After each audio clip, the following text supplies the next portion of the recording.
All right, what's up, everybody? Chad Boyle, eXp Realty, Atlanta, Georgia.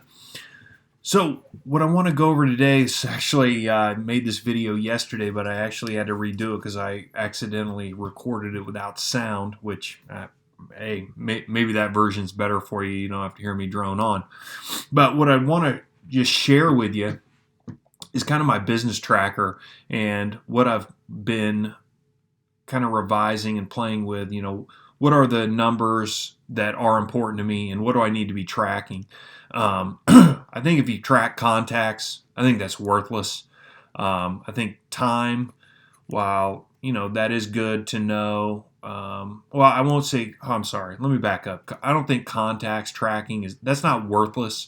It does have a role. I think that is more of a indicator of, if you're going along and you're averaging contacts with expires of between 7 and 10 a day, and then all of a sudden that drops.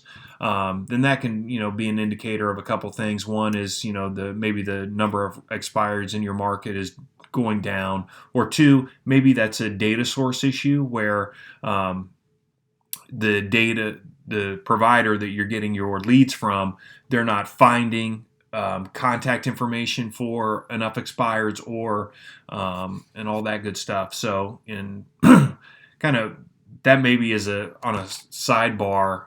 That's kind of the answer to another question that I see kind of out there on Facebook a lot is, hey, what data source should I use, or is RedX good? Vulcan 7. I'll just say that that's kind of what I used was contacts per hour. And like number of expireds that I was getting, new records every day, just to kind of determine how good my lead source was, because I started off using Mojo and that was okay, and then I went to Espresso Agent, that was a little bit better. I was getting more contacts per hour, and then once I went to Vulcan 7, it was far and away way better than anything I'd used before, and that's what I use today. So anyway, back to the business tracker here. Yeah, contacts, they're not gonna tell me what I need to be worrying about in my business. So what I want to worry about is, hey, how much money am I going to get paid in the current month? How much do I have already under contract that's going to close next month? That's this right here. And then what do I have under contract that's going to close in the future beyond the next month? So that's kind of an indicator of what I have coming in within the next month or two. And then, so kind of if you look the next level down, that's agreements. So these are people that I'm working with, whether they've signed a listing agreement or a buyer agreement, and I'm working with them trying to get them under contract. So that's kind of, probably, 60 to 90 days away. So then it's kind of like, okay, well, what do I have? Like, should I feel good about my business? I don't know. Because I need to look and see what I have on the horizon out after 90 days. And so that's what I came up with this to track kind of the number of prospects that I have. And I kind of broke it down into two categories. One is 0 to 90 days, where they're 0 to 90 days away from their moving day. And then prospects 90 plus days. So these are people that are 3 months or more out from their moving day. And then another number, like unrelated, but another good number to know is my pals and past clients. So these are supporters of my business. These are people I can call for referrals, and I'm always trying to build that number up. Like I want to get this number to above 100 as soon as possible, because these are people who I call on a regular basis and ask for referrals. Call them a couple times a year and run in my referral generator system. But this is really where I want to focus, is building these numbers out.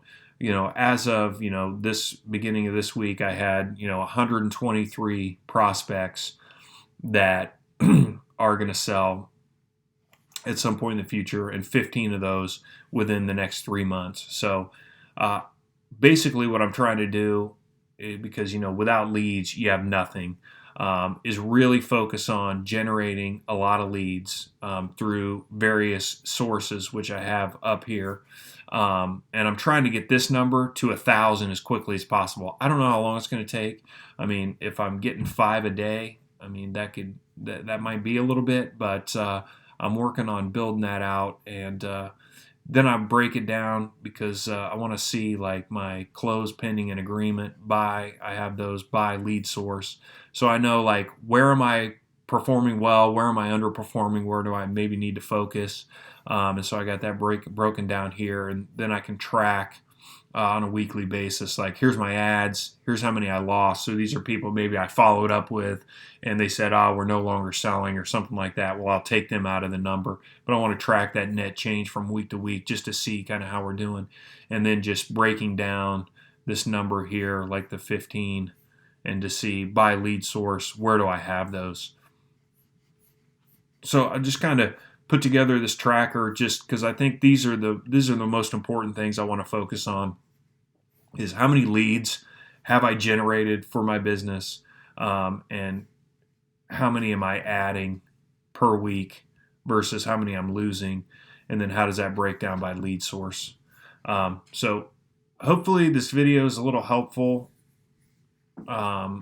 just into what exactly I am tracking. If you have any questions or feedback, please leave a comment. And if you need help, if you want to talk in more detail around, what these numbers mean or how did I pull these together, you can leave a comment, or you can always call me, 678-761-2493. All right, guys, we'll see you on the next video.